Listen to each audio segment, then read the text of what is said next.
Estoy muy agradecido con nuestro grupo de alabanza. Ellos vienen cada semana a practicar también, entonces damos gracias a Dios por esto.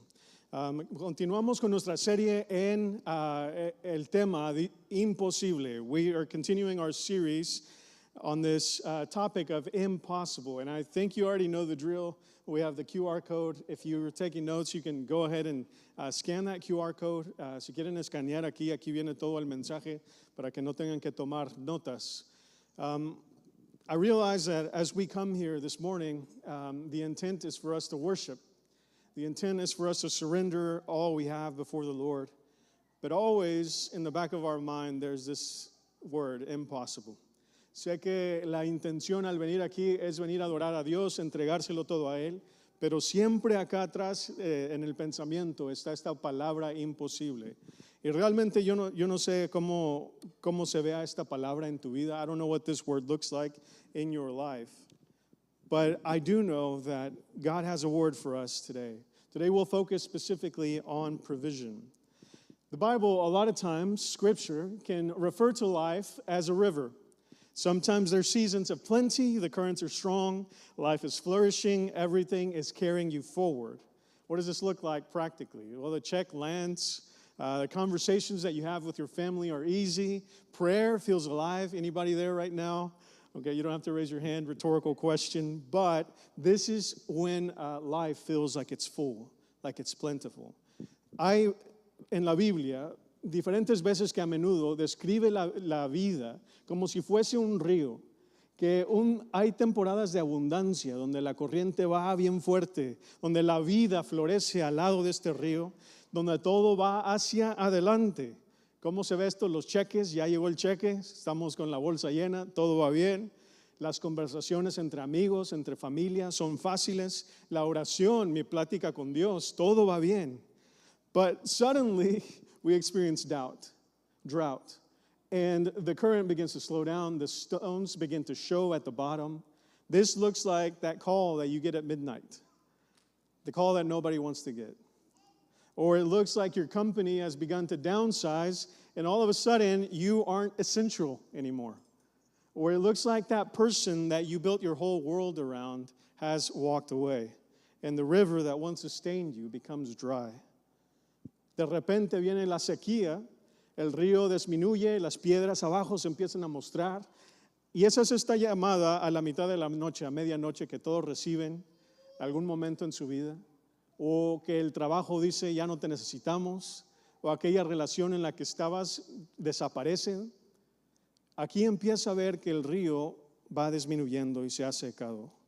This is hard for us because in our cultural framework, we follow what's called the catechism of our culture, which means that more tends to look like blessing and less tends to look like failure.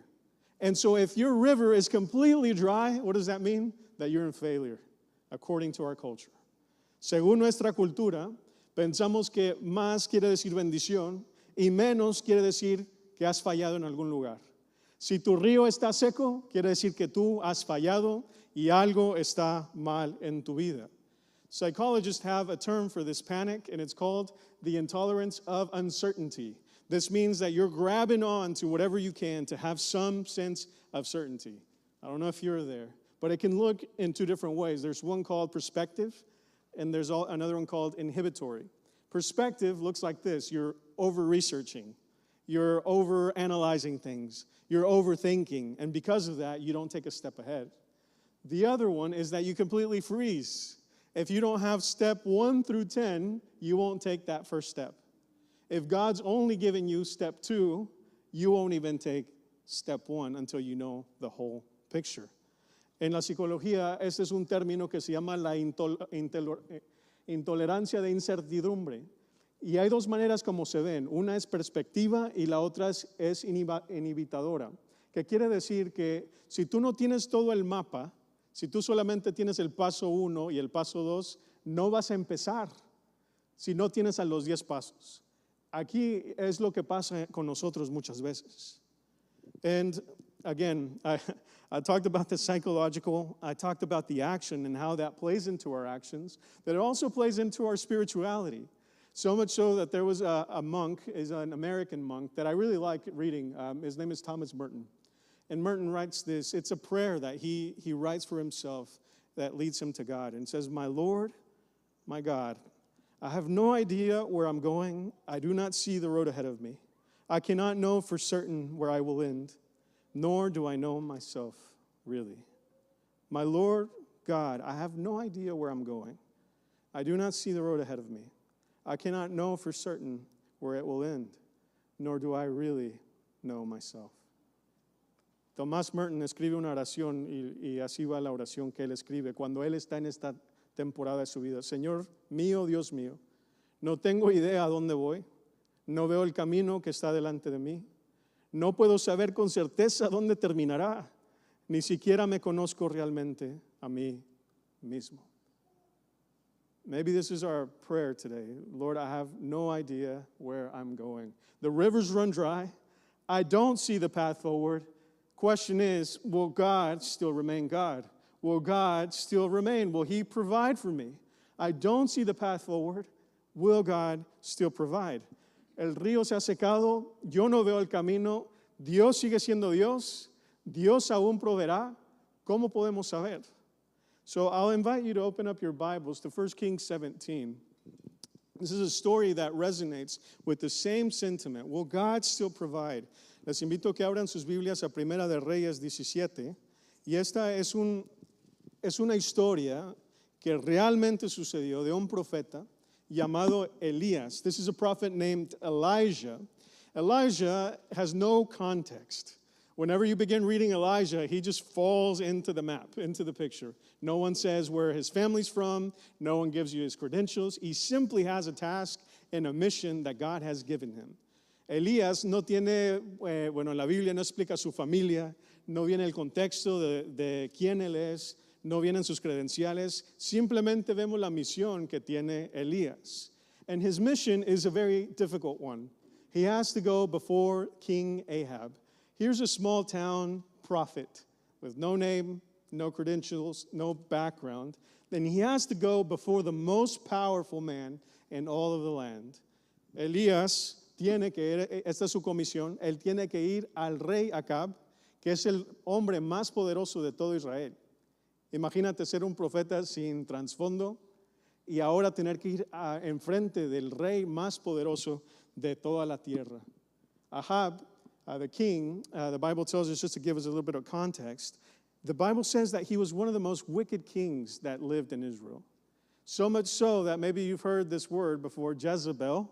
He marries the queen Jezebel, and Jezebel moves to Israel, but she doesn't move alone. She brings all her idols with her. El rey Acab, dice la Biblia, que es uno de los reyes más insensatos, uno de los reyes más oscuros que pudieron haber existido en Israel. Él se casa con una mujer llamada Jezabel. No sé si han escuchado ese nombre. Es una reina que se muda a Israel, pero no viene sola. Ella trae a sus dioses con ellos. Anybody know one of the gods that she brings? It's up on the screen. Viene con un dios llamado Baal. She brings this god named Baal. And what is Baal? What is this god the god of? Well, this is the god of the storm. It's the god of the rain. When Baal speaks, when thunder happens, it's because Baal is speaking to you. Baal era el dios de la lluvia, era dios de la tormenta. Cuando cae un trueno, Baal te está hablando. Entonces, Dios va a decir, Jehová va a decir, yo soy el único Dios. Así que le va a decir a Elías, lleva este mensaje al rey. Here stands Elijah. He has no army, no platform, no institutional power. And God commissions him to directly challenge Baal. And this is what the word of God says. As the Lord, the God of Israel lives, whom I serve, there will be neither dew nor rain in the next few years except at my word. What is happening here? Is he a weatherman all of a sudden? It's not about that. God is contesting the false idols that are in Israel.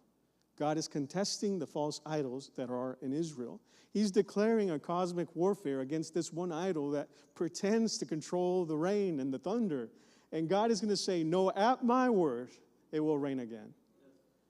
Elías viene aquí enfrente, sin ejército, sin plataforma, y este es el mensaje que le da al rey acerca de Baal. Dice, vive el Señor Dios de Israel, a quien yo sirvo, que no habrá rocío ni lluvia en los próximos años, sino por mi palabra. ¿Qué está diciendo? Está diciendo, ¿quién realmente controla todo el clima? Es Jehová Dios. Es un ataque directo contra los ídolos que hay en el país. Él está directamente atacando a aquellos ídolos y declara guerra. And you might think, well, Elijah, he can do that, right? Because he is a prophet and because he's an OG from the Old Testament and he's got it down. But what about me? What about in my idols in my own land, in my own life? What about me? Well, the Bible tells us in James 5:17 that Elijah was human just like you and I. En Santiago 5:17 la Biblia nos dice que este Elías era un humano igual que tú y yo. Si Dios te pidiera ir ante un rey o ante un jefe, ¿lo harías? Dice la Biblia que él era igual que nosotros. Nos pone al mismo nivel. I would imagine him rehearsing before he goes before the king. I had a call with my boss this Friday, and it was a pretty serious call that I needed to call him about. And I ran it by Drew. We went to lunch and ran it by him. I got home. I ran it by my wife. That wasn't enough. I ran it by ChatGPT. Anybody? No, just kidding. No, they gave me great advice, but I did run it by ChatGPT. So you can just imagine what is he saying? It's not a boss. It's literally the king of the land. He's worried. He's concerned. What if Ahab kills him on the spot? You have to have faith to move forward. Aquí Elías, igual que tú y yo, a veces tenemos pláticas con nuestros jefes que son difíciles y tenemos ansiedad, ¿verdad? Pero él, imagínate, está pensando, ¿qué tal si yo estoy trayendo un mensaje que no va a llover? ¿Qué pasa en la sequía? ¿Qué sucede en la sequía? Hay hambre. Él está trayendo un mensaje que nadie quiere oír. Y eso es lo que Dios le dio a él. Imagine, no one wants to be the bearer of scarcity. Nobody wants to be the one saying, famine will come, depletion will come, get ready. Why is this happening? ¿Por qué está pasando todo eso? The message was clear, that drought was coming because Yahweh is still God. It's not Baal that brings you the storm, and you will see it because Yahweh is the one that will speak. The drought is coming, why? Because God is still God. Yahweh is still God. El mensaje es claro. La sequía viene, ¿por qué? Porque Jehová Dios es Dios. It doesn't say flourishing is coming because God is God. It's saying depletion, hunger, famine, lack of rain, drought is coming because God is still God. La falta, la escasez, la pérdida, el hambre. No dice viene abundancia porque Dios es Dios. Dice viene sequía porque Dios, Jehová, es Dios. Amen. After this message that Elijah gives, you would think that he would go on a book tour, but that's not the case. Then the word of the Lord came to Elijah, leave here and go eastward and hide in the Kerith Ravine, east of the Jordan. En vez de ir a un lugar donde él tenía mucha influencia ahora, él cumplió con lo que Dios le había dicho, entonces Dios lo va a exaltar, pero no es así. Dios le dice, vuélvete hacia el oriente y escóndete. Escóndete. And I will tell you where to go. Notice that God doesn't say, hey, great job, let's ride this momentum. You're going to be an influencer now. Your name will be praised throughout all of Israel, and everyone will know you. He says, no, you need to hide. And he goes from palace to ravine, from throne room to Kerith. And Kerith literally means to be cut off. To be cut off. En vez de llevarlo en una gira, ahora él le dice, vete ahí al desierto. Vete ahí a un lugar de donde estás completamente cortado. Es más, esta palabra, kerit, quiere decir cortar o separar. Te voy a separar del templo, te voy a separar de las personas que tú piensas te dan provisión, yo te voy a separar de ellos. Se va de la plataforma hacia la oscuridad. Have you been there? ¿Has estado ahí? It kind of feels backwards, doesn't it? Because you would think that faithfulness leads to influence, but instead it leads to isolation. You would think that obedience leads to reward, but instead it leads to hiding. Quizás lo vemos al revés, ¿no? Porque pensamos que la fidelidad lleva a la influencia, pero realmente aquí la fidelidad lo lleva a aislamiento. Él piensa que la obediencia lo va a llevar a recompensa, pero lo lleva a un lugar oculto. And here it's what's interesting and what's important for us to take away from all of this is that if you're in the hands of God, even being cut off has a purpose. Si tú estás en las manos de Dios, aún estar separado tiene un propósito. What is the purpose in the wilderness? ¿Cuál es el propósito ahora aquí en este lugar para Elías? Number 1 is pruning. Number 2 is purification. Number 3 is preparation. And I think, sometimes we won't even know the purpose. We know this because we're reading in hindsight of his life. But in the moment, you won't know his purpose. But you can trust in him in the pruning process. Maybe Elijah thought, I'm going to go before the king because I'm a great spokesperson. Maybe the adrenaline kicked in and I'm ready to go, man. I'm ready to face that king. Maybe it was on my own strength. Well, purification, this pruning will tell you it's not about you. Aquí, primeramente, tiene que podarse. Eso es lo que sucede en el desierto, podar. Después, purificación. Después, preparación.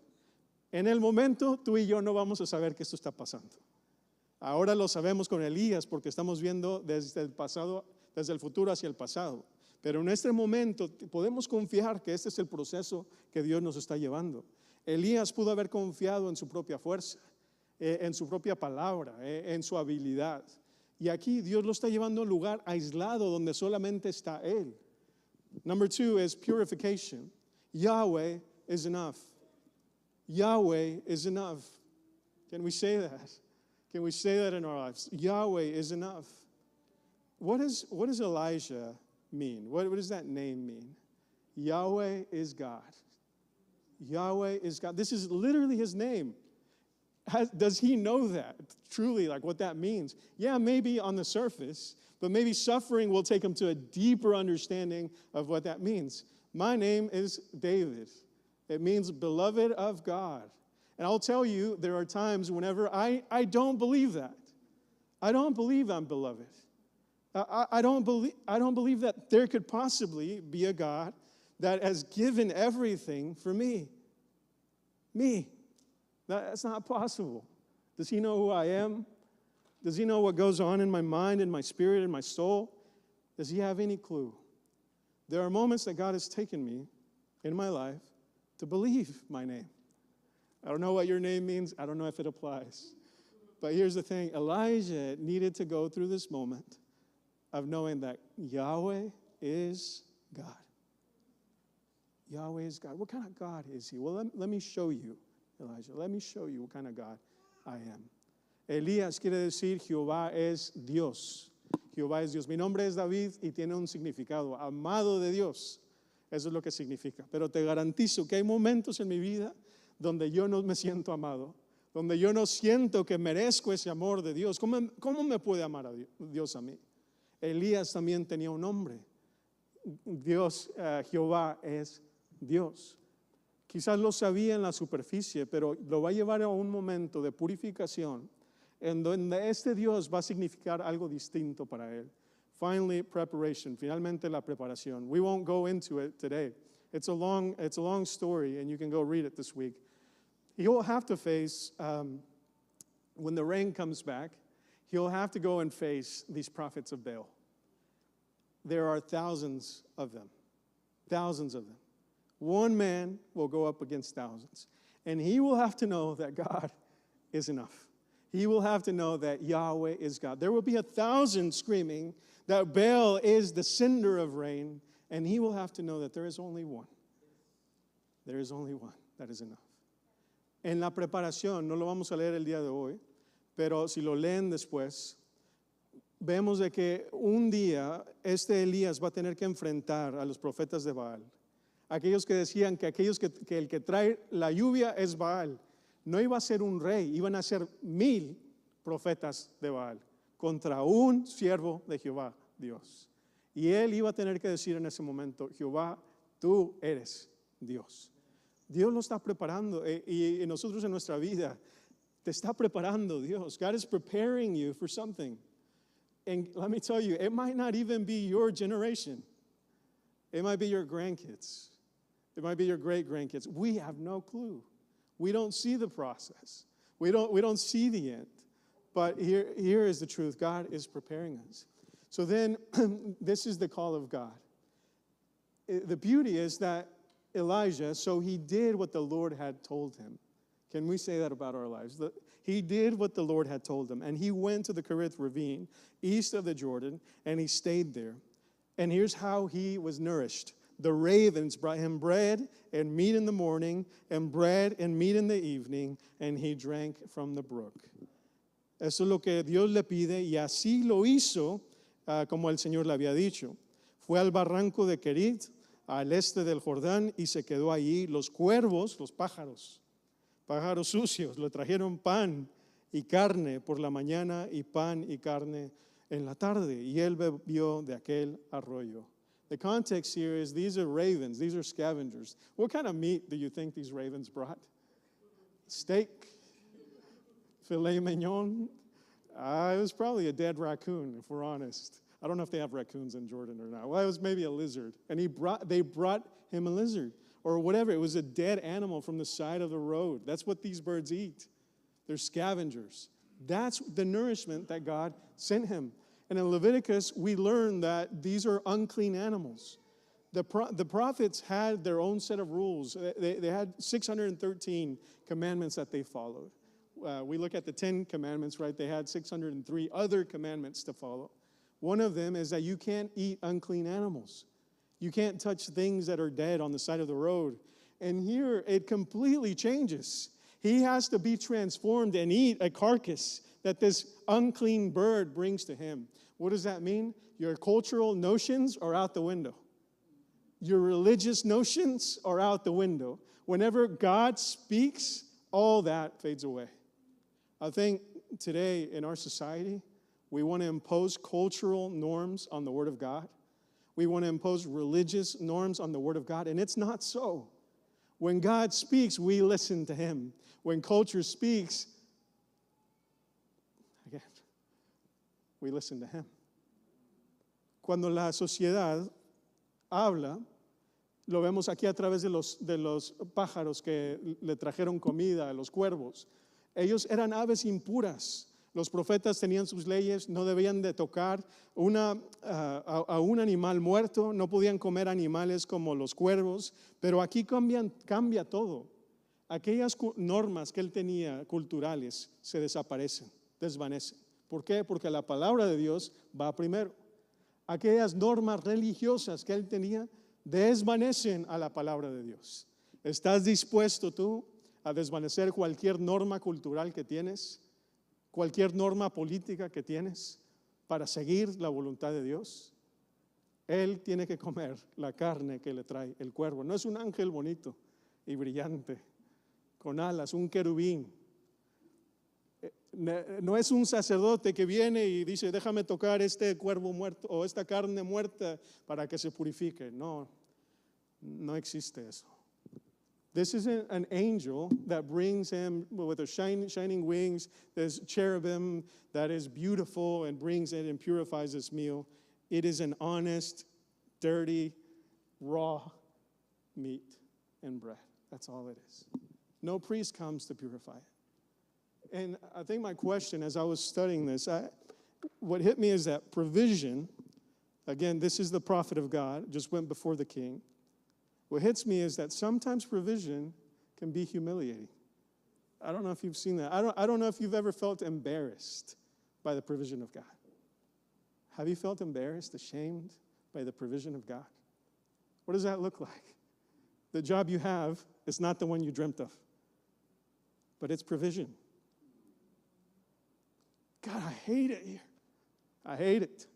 I hate waking up, going in through traffic. I hate it. It's provision. Have you felt humiliated by your job? It's provision. La provisión a veces nos va a humillar. Y a veces no es lo que queremos, pero es provisión. Así como esos pájaros que vienen y traen carne, quién sabe dónde la encontraron, la traen. Otra vez lo mismo, pero llegan fielmente. Las aves obedecen la palabra de Dios. Pero nosotros vemos nuestro trabajo. Este no es el trabajo que yo soñé, pero aún es un trabajo. What does this look like for the living situation you're in? This isn't the abode that I wanted. This isn't the bungalow that I wanted. You watch HGTV and you dream and you envy. This isn't what I wanted, but it's a home. It's a place. It's security, it's shelter, and God has provided. The health that you have, you've been praying for so long. You've been waiting on the Lord so long. And provision simply looks like getting out of bed and pain and aching. That's provision. But we are humiliated by that. Is that your God? Is God a God in this? La casa que tenemos quizás no es la que deseábamos, el apartamento que tenemos compañeros de cuarto, y no es lo que deseábamos, pero es provisión. Aquí es esperar y confiar en el Señor, que Él es suficiente, que Él va a proveer. Cuando pides, Dios, sáname, y la provisión se ve como tú te levantas en la mañana con tanto dolor, pero te levantas. Esa es provisión. Esa es provisión. A veces no es lo que queremos, y aquí fielmente lo cumple Elías. Él sigue día tras día. ¿Cuántos años pasaron Elías comiendo de lo que las aves le traían? ¿Cuántos años fueron? Does anybody know how long he spent? 3.5 years. 3.5 years. 3 años y medio comiendo lo mismo. Comiendo lo mismo. And this is what's called the theology of manna. Morning bread, evening bread, daily trust. Morning bread, evening bread, daily trust. He doesn't give him a year's supply of bread. He doesn't go to Costco, give him that membership. You got it down. He doesn't even give him for tomorrow. He says, here it is for today, and it'll be enough, and I will provide. And feeling sometimes feels fragile, right? This faithfulness feels fragile. Well, God, I'm doing my part. I'm doing everything you've told me to. Do I still have to wait? Esta es la teología llamada la teología del maná, queriendo decir que el pan te lo da Dios en la mañana y en la tarde, pero diariamente tienes que confiar. No le da un año de provisión, le da simplemente para ese día, ni siquiera para mañana. ¿Ha dejado de llover cuánto tiempo? 3 años y medio. No soy experto en la geología, pero sé que cuando no llueve, ¿qué pasa? Se seca el arroyo. Aquel arroyo donde él toma agua cada día se va secando, se va secando, se va secando. Y él está viendo, llega la sequía. Dios, ¿qué quieres que haga? Ya se está agotando, pero Dios le dice, espérate, aún ahí. No llega el momento hasta que completamente se agota, es cuando Dios le dice que se mueva. Y él permanece ahí fielmente en la espera. El confiar en Dios es esperar.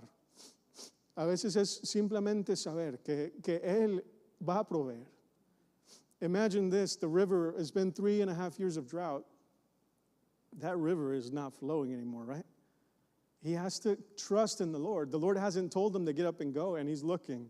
Any anxious people in the room? I get anxious. All right, well, what's next? What's the next play? And God remains silent, right? God remains silent. There's no angel that comes and gives him a 5-year plan. There's no clarity. There's just silence.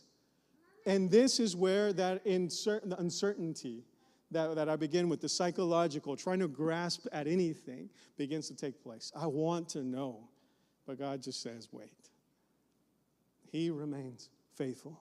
See, the drying of the brook isn't about abandonment. It's about transition. How is he setting up this next chapter in our lives? Nuevamente, no hay ningún ángel que le viene a traer un mapa, no hay claridad, hay silencio, el arroyo ya se agotó. Y ahora ahí es cuando finalmente Dios le dice, ahora muévete.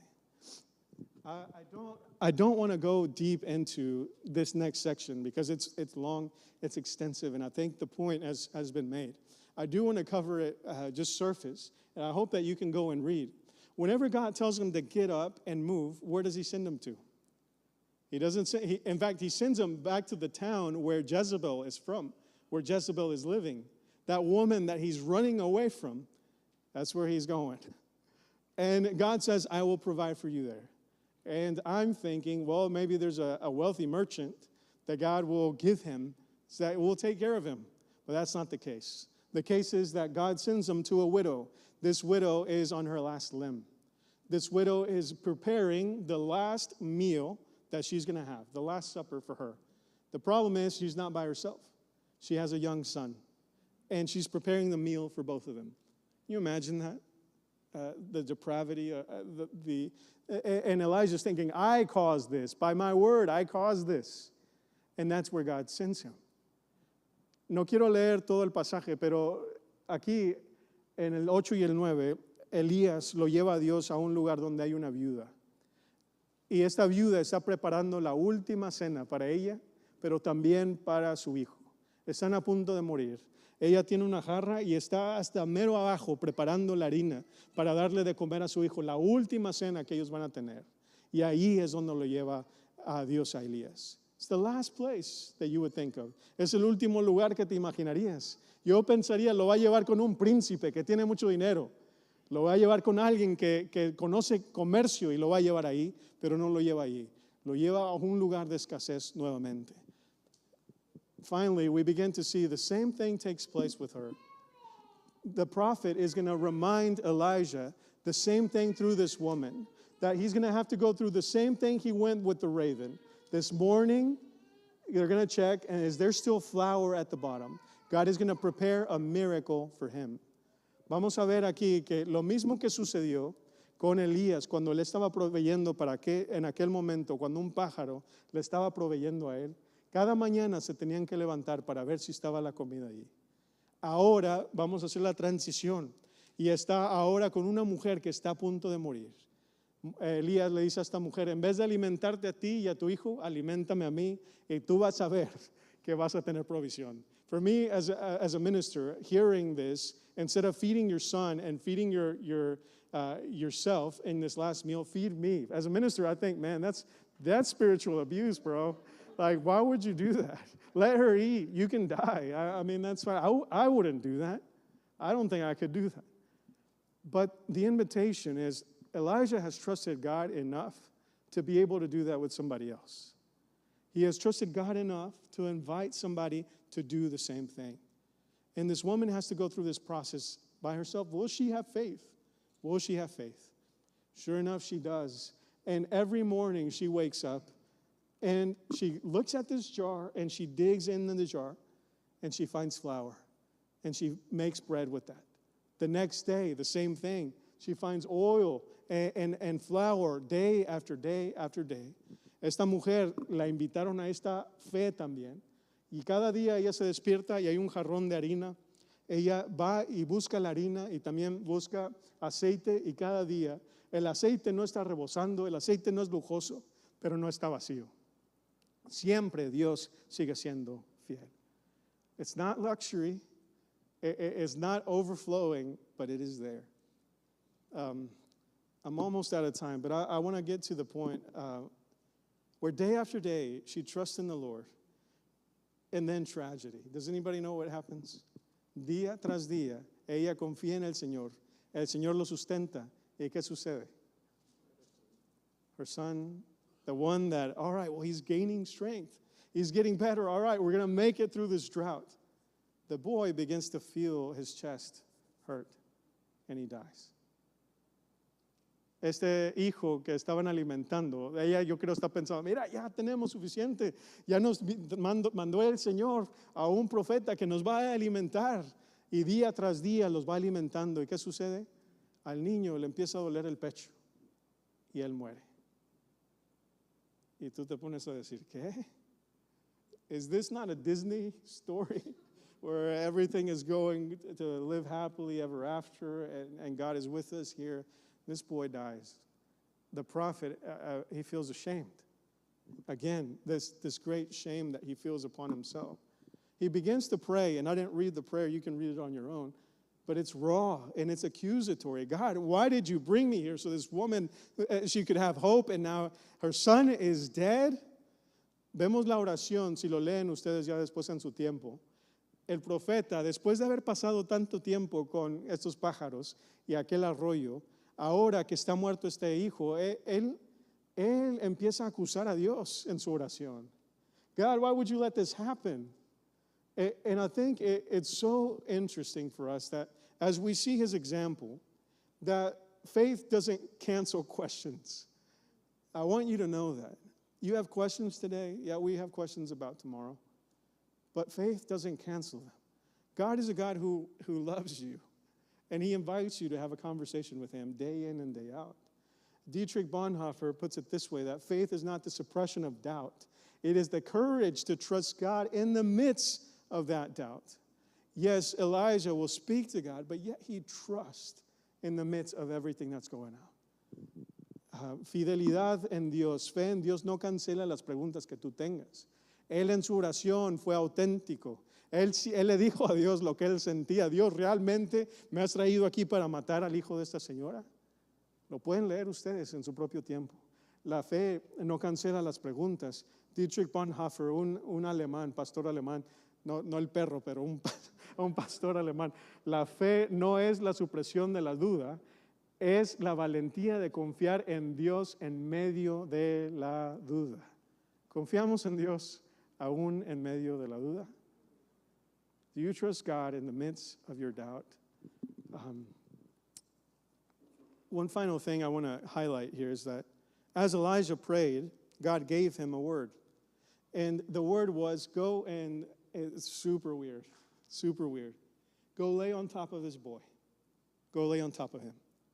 And as you, again, a prophet, a priest is not able to touch anything that is dead. So whenever that dead body, when you touch it, the impurity of it comes to you. But something happens here completely different. Instead of the impurity affecting him, Elijah gives life to this boy. As he lays on top of this boy, he gives life to him. Do you see the difference? In normal circumstances, you're not supposed to touch a dead body because that dead body gives you impurity.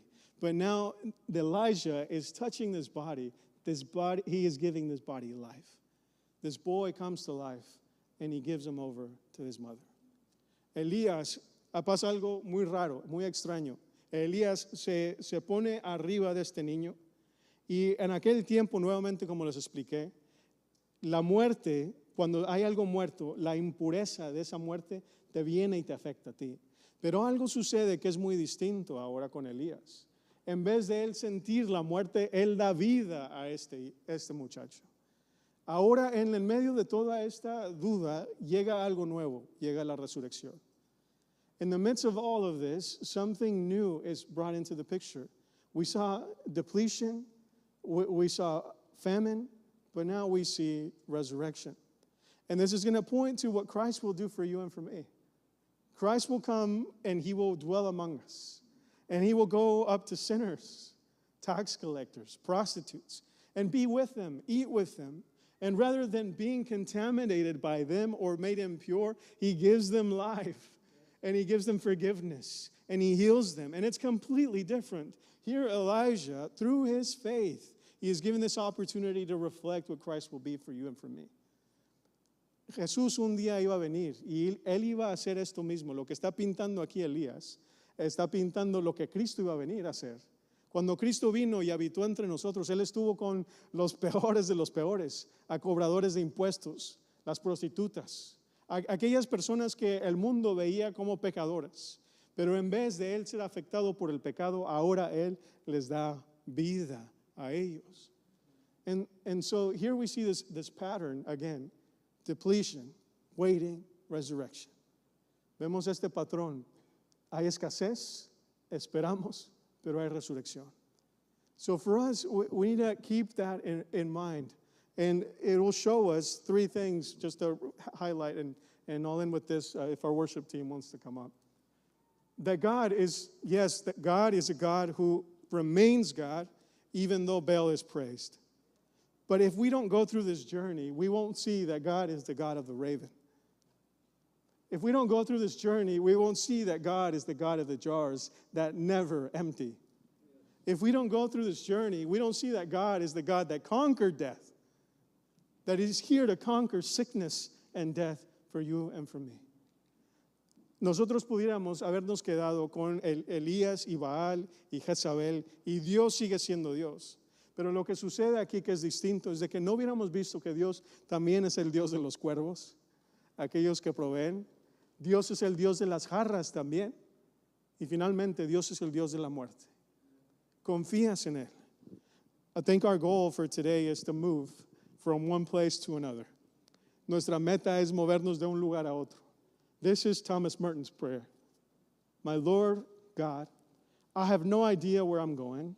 I do not see the road ahead of me, and I cannot know for certain where I will go, nor do I really know myself. We can camp here in it, and we can dwell, and God is still God. But God wants us to get to this picture now. But I know that you are with me, and I know you will provide. Maybe today you will make it right here, and that's enough. Maybe tomorrow you'll get here, and maybe one day, with the help of the Lord, we will get to this point. I know that you will provide.